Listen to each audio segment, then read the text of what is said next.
After reading these two quotes, the first thing that came to mind was the phrase, "You must walk a mile in another man's shoes before judging him, therefore you can understand what they're going through."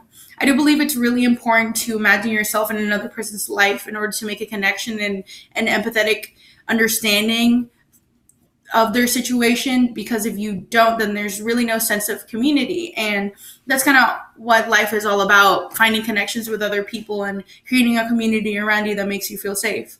Versus if that doesn't happen, if you don't make a human connection, then you do feel isolated. Like the quote says, individuals become isolated. The isolation can turn cruel and tragic covers.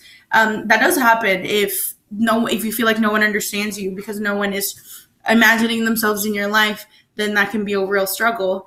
I do think that art and literature are an antidote to that, because if you do feel like no one can understand you just by talking about it, or just by simply existing and no one understands your life, you can allude to it through art, through a song, through a painting, through a short story, through a poem.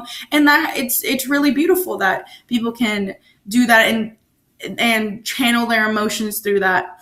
And I do believe that's a way of being empathetic and showing human connection. So without art and literature, I do think that we would lack a lot of human connection. So we owe a lot of our compassion and our sense of community, I think, to art and literature on its own, because it does connect a lot of people.